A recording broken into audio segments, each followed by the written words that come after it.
साथियों, धीरे धीरे नदी बढ़ रही है, पता नहीं क्यों, शायद चाहे ऊपर बारिश हो रही होगी या फिर पानी छोड़ा होगा डैम ने।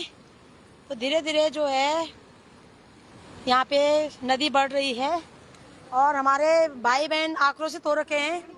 वैसे कै पुतला फोड़ा आज मैडम जी, आज हमारे जो सीएमडी है समीर अग्रवाल, आज उनका एक्चुअल में उनका बर्थडे है। तो उन्होंने तो हमको रोडों पे मतलब एक तरफ से हमारी जिंदगी से खिलवाड़ करके हमको बर्बाद कर दिया है और हमारे सारे उत्तराखंड को डुबा दिया। और इसके बाद आना है GCS बिस्ट का जो इस मतलब लक्ष्य सोसाइटी को उत्तराखंड में लाया है। आज जो है समीर अग्रवाल का जन्मदिन था, इसलिए हम आज मरण दिन मना रहे हैं यहाँ। बहुत बिल्कुल भाई, घाट में आ रखे हैं। हमने तो सिर में कफन बांध लिया है। बिल्कुल बिल्कुल, हम इनको भी नहीं छोड़ेंगे मैडम। बिल्कुल डे बाय डे ये हमको डुबाया। बिल्कुल हाँ, जो इसमें जेल डुबे जी लास्ट में होता रहेगा। हाँ बिल्कुल, लास्ट में सरकार भी सरकार ने सुने ली पहले वो फुकना जो हम ठेक से और तब वो जो लाइन से दिए नहीं। बिल्कुल, और तब वो जो सुना नहीं सुन बैठ गए। बिल्कुल बिल्कुल बिल्कुल। साथ ही अब समीर अग्रवाल का बर्थडे है, मतलब मीता मिलन जो समीर अग्रवाल में डेट बना दें जो आज ना पर आज बर्थडे के बदले हमारे आक्रोशित लोग डेथ डे मना रहे हैं। और डेथ डे मतलब वो हमारे ऊपर 100 लाख हमारे समीर अग्रवाल कोड पर आज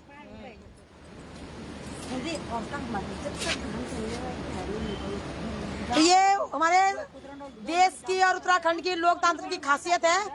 इतनी पीड़ा में हैं लोग, फिर भी पुतले फूंक करके अपना आक्रोश जता रहे हैं। उत्तराखंड का शासन प्रशासन संज्ञान ले, इससे पहले कि कुछ अनहोनी हो, पीड़ित माँ बहन बेटियों को, हमारे भाइयों को कुछ अनहोनी हो या गलत कदम उठाएं तो चेत जाएं, या फिर लोग आक्रोशित होकर के अपने ही द्वारा चुने हुए नेताओं के ऊपर अपना आक्रोश दिखाएं तो चेताएं भाई प्लीज। लोग बहुत आक्रोशित हो रखे हैं। अभी हमारी एक बहन यहाँ पे किरण भट्ट दीदी आप बोन आज लाए मैं अभी आपके लेके जो आक्रोशित हुआ ऐसा आप ना बहुत अच्छा लगा। आप पहली बार बोला अपन तो जब दूसरे शब्द अपन बोलना कि क्या पहुंचाना सुना संदर्भ में ना चाहे मनो जो सी भेजी संदर्भ में वो भेजी संदर्भ में बोन कि लेकिन भेजी ये हमने मीन्यू तक हमने मीन्यू तो बात करे ना फिर। हाँ जो से भेजे। हाँ बोलो दी। मेरा तो यही कहना है, आज हमारा पहला दिन यहाँ पे। हाँ 29 दिन से दीदी तरफ से हुआ। हाँ कि लेकिन मैं पर्ची में भी आज ना अब भी आज संकेत चो। हाँ पर आज हाँ आज 30 दिन माने के ना। हाँ तो आज हमने ये निश्चित किया है यहाँ पे कि आज हमारे जो CMD समीर अग्रवाल थे तो आज उनका जन्मदिन है। आज हम उनके जन्मदिन को मरण दिन में तब्दील कर रहे हैं। बिल्कुल, क्योंकि उन्होंने हमें ये वादा किया था उन्होंने हमसे कि तुम्हारी 7 पीढ़ियां इसमें बैठ के खाएगी और राज करेगी अगर तुम इसमें काम करते हो। हमने उसी तरीके से काम किया। आज हम इस दौर से गुजर रहे हैं। बिल्कुल बहन, मानसिक उत्पीड़न से हम गुजर रहे हैं कि हमें क्या क्या सुनने को मिल रहा है अपने परिवार से, अपने घरवालों से, सबसे हम नजर उठा के नहीं चल पा रहे हैं। आज बिल्कुल बाहर बाजारों में नहीं जा पा रहे हैं। क्यों? कहीं कोई हमें मिले ना। बिल्कुल कहीं कोई हमें बाहर पे टोके ना कि क्या चल रहा है। बिल्कुल सभी बोल रहे हैं हमें। ग्रुप में हमें पर्सनली हमें मैसेज आ रहे हैं अब केस करना पड़ेगा। तुम हमें पैसा कैसे करके दोगे। बिल्कुल तो आज से हम शुरुआत करेंगे यहाँ पे। हम हमेशा यहाँ पे पुतला फूकेंगे। बिल्कुल आज समीर अग्रवाल का फूकेंगे तो कल GCS बिस्ट का क्योंकि जो इस काम को यहाँ उत्तराखंड में लेके आए उन्होंने ये बीज बोया है। बिल्कुल तो कल हम उनका मुर्दा जलाएंगे यहाँ पे। बिल्कुल परसों हम उर्मिला बिष्ट का करेंगे। बिल्कुल तो हम सब हम घाटों में बैठे हैं तो हम घाट पे सबकी चिताई जलाएंगे। बिल्कुल बहन, और इस काम को रोकने से हमें कोई नहीं रोक सकता। बिल्कुल बहन, बिल्कुल बिल्कुल। अब हम मतलब बहुत परेशान हो चुकी है और हम लोग बहुत परेशान हो चुके हैं। बिल्कुल बहन, तो ये बहन बहुत परेशान हो रखी है। और एक बहन और थी, अभी मैंने उनकी वीडियो नहीं बनाई लेकिन वो भी बहुत ज़्यादा परेशान थी। उनके भी बोला लगातार ग्राहक परेशान कर रहे हैं साथियों। और सबसे ज़्यादा दुर्भाग्यपूर्ण बात तो ये है कि हमारे द्वारा चुनी सरकार सुन नहीं रही है। और मैं सरकार को यही चेतावनी देना चाहूँगी कि आप अदर देशों के जैसे हालत उत्तराखंड में उत्पन्न ना करें।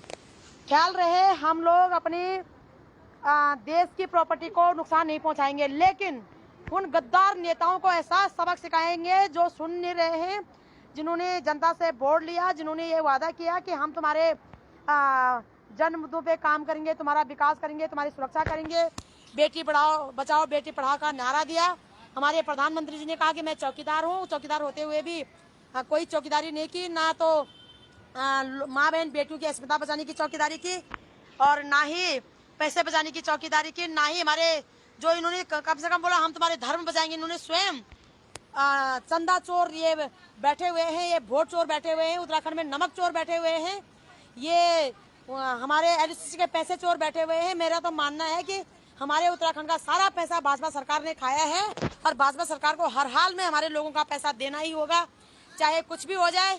हम यहाँ शमशान घाट पे बैठे हुए हैं और ये घाट पे हम अपनी माँ बहन बेटियों के दिलो दिमाग से यह डर भी खत्म करना चाहते हैं। जो एक डर बैठा होता है कि शमशान घाट पे महिलाओं को नहीं जाना चाहिए या जिंदा लोगों को नहीं जाना चाहिए, तो ये डर भी हमारा खत्म करने का एक मकसद है कि मेरी माँ बहन बेटियों के मन में हर प्रकार का डर खत्म हो, चाहे वो शासन का हो चाहे प्रशासन का हो। क्योंकि हमारे शासन प्रशासन हमको कहते हैं कि कानून हाथ में नहीं लेना चाहिए। जनता ने कभी कानून हाथ में नहीं लिया, लेकिन हमारे शासन प्रशासन ने जनता के अधिकारों का हनन किया है। वो कानून के रखवाले बने हैं, उन्होंने कानून ने जनता के हमारे हकों का हनन किया है, जिसके कारण हमें मजबूरन अभी यहाँ पे तपस्या हमारी चल रही है। साथियों, मैं कह देना चाहती हूँ कि यहाँ पे हम ऐसे ही नहीं बैठे हुए हैं, यहाँ पे हम तपस्या करने बैठे हुए हैं। हमारी यह भूमि तपस्वियों की भूमि है, वीरों की भूमि है, देवी देवताओं की भूमि है, वीर वीरांगनाओं की भूमि है। यह भूमि जो है रानी पौराणी पतिव्रता नारियों की भूमि है और इस भूमि में आज तक हमारा इतिहास है कि हर जगह जहाँ पे हमें जिस प्रकार की परीक्षा देनी पड़ी, चाहे बॉर्डरों पे जसवंत रावत वीर बहादुर हमारे अमर शहीद ने अपनी वीरता दिखाई, चाहे हमारे वीर चंद्र सिंह गढ़वाली जी ने अपना सौहार्द दिखाया, चाहे हमारे श्रीदेव सुमन जी ने अपना त्याग दिखाया, चाहे तिलू रौंदले जी ने अपना शौर्य दिखाया, चाहे हमारे गौरा देवी ने प्रकृति के प्रति अपनी संवेदनाएं दिखाई, चाहे टिंचरी माई ने समाज के प्रति जागरूकता दिखाई हो, चाहे आज हम संपूर्ण नारी जाति के प्रति, संपूर्ण पीड़ितों के प्रति, संपूर्ण मानव जाति के प्रति एक ऐसे उद्घोष करने जा रहे हैं कि आपके मन में अपने द्वारा चुने गए क्रूर शासकों के प्रति डर नहीं होना चाहिए। उनके आंख में आंख डाल करके आपको बात करनी चाहिए, उनसे पूछना चाहिए, यदि आप हमारे हितों की रक्षा नहीं कर सकते हो, हमें न्याय नहीं दे सकते हो, तो आपको उन पद कदों में रहने की भी कोई आवश्यकता नहीं है। हम यहाँ पे शमशान घाट में इसलिए आए हैं, या तो हम मर कर यहाँ पे आएंगे, पहले ही दर्शन करके जाएंगे, या फिर जिन्होंने हमारा पैसा खाया है, जिन्होंने मेरे पीड़ित भाई बहनों को रुलाया है, जिन्होंने मेरे उत्तराखंड के जवानों का, आर्मी के जवानों का पैसा डुबाया है, हम उनकी लाशें इन शमशान घाटों पे जलाएंगे, चाहे वो जो कोई भी हो, हमें कोई फर्क नहीं पड़ता। और हम इस वीडियो के माध्यम से कह देना चाहते हैं कि सीएम धामी बिल्कुल इस्तीफा दो, आपकी बस की बात नहीं है मेरे उत्तराखंड संभालना। धन सिंह रावत इस्तीफा दो, आपकी बस की बात नहीं है शिक्षा स्वास्थ्य और सहकारिता मंत्री संभालना।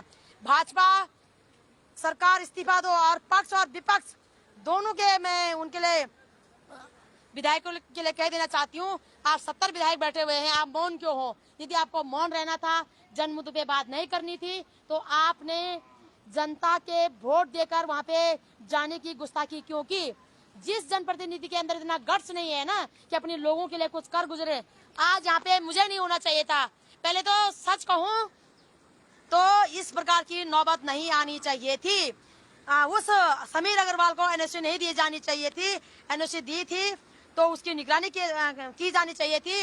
यदि निगरानी नहीं हुई तो उसे बाहर देश नहीं भेजना, भगाना नहीं चाहिए था। और जब यदि ये भी हो गया तो जनता पिछले 11 महीनों से सड़कों पे दर-बदर भटक रही है। जनता कह रही है आपसे, अपनी सरकार से गुहार लगा रही है, ईमानदारी से, लोकतांत्रिक ढंग से, संवैधानिक तरीके से कि प्लीज सर हमारा पैसा दे दीजिएगा, हर हाल में बताइएगा हमारा पैसा कहाँ गया। जनता नहीं सुन रही है तो फिर लोकतंत्र में जनता का हाथ में एक राइट यह भी है, यदि हमारे द्वारा चुनी हुई सरकार हमारा हितों की रक्षा नहीं करती, हमारे वोट का इस्तेमाल हमारे अगेंस्ट करती है, हमारे टैक्स का इस्तेमाल हमारे अगेंस्ट करती है, दुरुपयोग करती है, तो फिर जनता की नैतिक जिम्मेदारी बनती है ऐसे क्रूर भ्रष्ट शासकों को अपनी हाथों से खींच करके उन्हें सड़क पे पटके और उन्हें जेल के सलाखों के पीछे डाले। ये काम हम लोकतांत्रिक ढंग से करेंगे मेरे भाई बहनों। और मैं समस्त उत्तराखंड वासियों से यह भी कह देना चाहती हूँ मेरे भाई बहनों कि हमें इस प्रकार के समाज में अब लोगों को चुनना चाहिए जो मुसीबत के समय में जनता के साथ खड़े हों, ना कि इस प्रकार से जनता को सड़कों पे तिल तिल मरने के लिए छोड़ दे। आशा नहीं, पूर्ण उम्मीद करती हूँ कि आप लोग जागरूक होंगे। और मैं थोड़ा सा 5-10 मिनट के लिए मेरे भाई बहनों घर जा रही हूँ। मेरे बच्चे आ गए वहाँ पे, उनको खाना पीना खिला करके फिर से मैं दोबारा आती हूँ और फिर मिलती हूँ आप लोगों को यहाँ से फिर लाइव शाम को 3-3:30 बजे के करीबन। सुनती फुगते बोली फटाफट में आधे में आ गए ना तमा आप तो फोन में निकाल देते होने बटन।